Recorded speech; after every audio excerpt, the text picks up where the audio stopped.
என் அன்பு குழந்தையே, ஒவ்வொரு முறையும் ஒரு சில விஷயங்களை நான் உன்னிடம் கூற வரும்போது நீ அதை முழுமையாக கேட்பதில்லை. உன்னுடைய பிரார்த்தனைகளையும் கஷ்டங்களையும் என்னிடம் சொல்வதிலேயே குறிக்கோளாக இருக்கின்றாய். ஆனால் என்னுடைய வார்த்தைகளை நீ செவிகளில் போட்டுக்கொள்வதில்லை. என்ன செய்வது? உன்னுடைய மன அழுத்தம் அவ்வாறு உன்னை செயல்பட வைக்கின்றது. இன்றாவது என்னுடைய வார்த்தைகளை முழுவதுமாக கேட்பாய் என்கின்ற நம்பிக்கையில் உன்னை தேடி வந்துள்ளேன். முழுமையாக கேள். உன்னுடைய நீண்ட பிரச்சனைகளுக்கு தீர்வை இன்றே காண்பாய். ஒவ்வொரு முறையும் கெட்டது மட்டுமே நடக்கின்றது என்று நினைக்காதே. நீ கடந்த பல ஆண்டுகளில் மோசமான பல கட்டத்தை கடந்து வந்து விட்டாய். அதனால் தான் இப்போதும் அப்படி உணர்கின்றாய். ஆனால் நிலைமை இப்போது மெதுவாக மாறிக்கொண்டு வருகின்றது.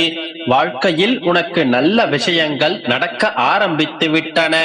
கூடிய விரைவில் எல்லாமும் உன்னுடைய மனம் விரும்பும்படி மாறும். உன்னுடைய தந்தை நான் இருக்க கலக்கம் ஏன் மகளே? நல்லதோ கெட்டதோ எல்லாம் நன்மைக்குத்தான் என்பதை தீர்க்கமாக உணர்ந்து கொள்.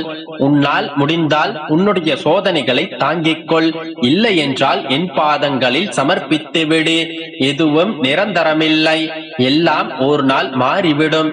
நான் மட்டும் உன்னை விட்டு மாற மாட்டேன். என்னிடம் தஞ்சம் புகுந்தவர்கள் எத்தனை ஜென்மங்கள் எடுத்தாலும் அவர்களை நான் தாங்கி நிற்பேன். யாமிருக்க பயமேன். இது வெறும் வார்த்தைகள் அல்ல, என்னுடைய சத்திய வாக்கு என்பதை உனக்கு பலமுறை நினைவுறுத்தியிருக்கிறேன்.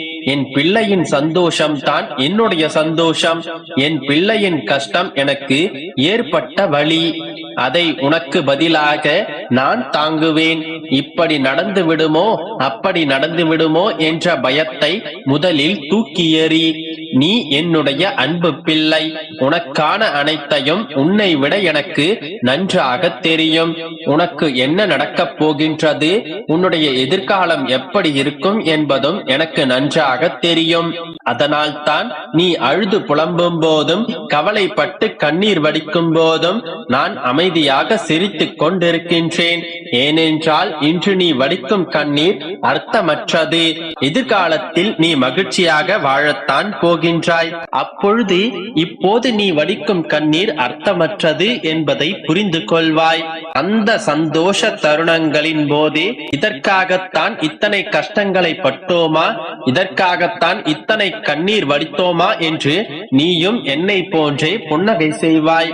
எல்லாமும் உன்னுடைய கைகளில் வந்து சேரப்போகின்றது என்பதே தெரியாமல் தான் இப்போது நீ அழுது கொண்டிருக்கின்றாய். உன்னுடைய கவலைகளை எல்லாம் மறந்து மகிழ்ச்சியுடன் உன்னை வாழ வைக்க நான் வருகின்றேன். இனி உன்னுடைய வாழ்க்கையில் அற்புதங்கள் பலவற்றை காணப்போகின்றாய். என்றும் புன்னகையோடு இருக்க பழகிக்கொள். ஏனென்றால் புன்னகைக்கு ஒரு சக்தி உண்டு.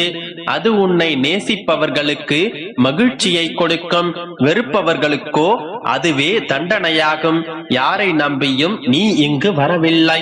உனக்கான உணவு, உனக்கான வாழ்வு, அன்பு என்று அனைத்தையும் நானே தருகின்றேன்.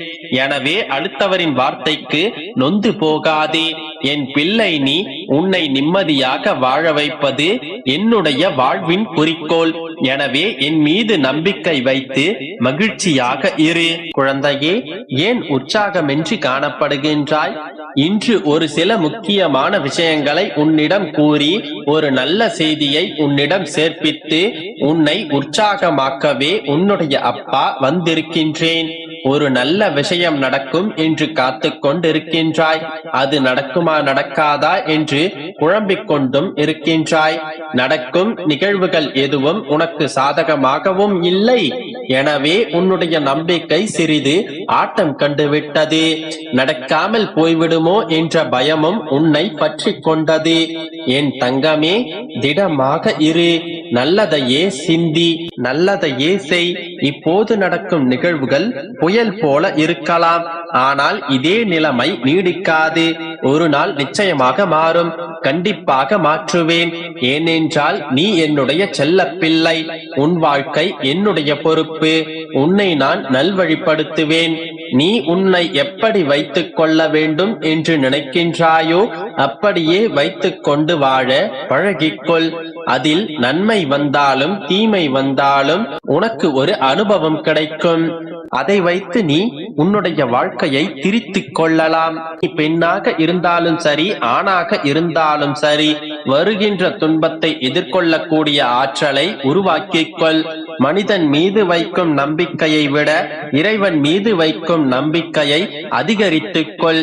உன்னுடைய கண்ணீரும் உன்னுடைய கவலையும் உன்னை பலவீனமாக காட்டிவிடும். அதனால் தைரியமாக இரு, வருத்தப்படாதே, நம்பிக்கையோடு இரு, நல்லதே நடக்கும்.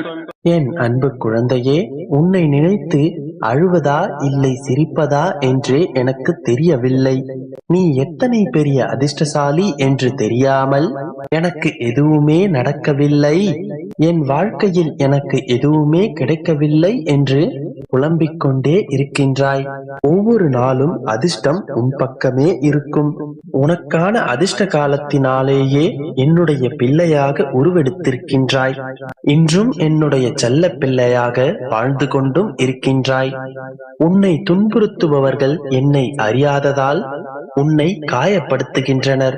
உன்னை வசைபாடுபவர்கள் உன் மனதில் நான் இருப்பதை அறியாமல் உன்னை வசைபாடுகிறார்கள்.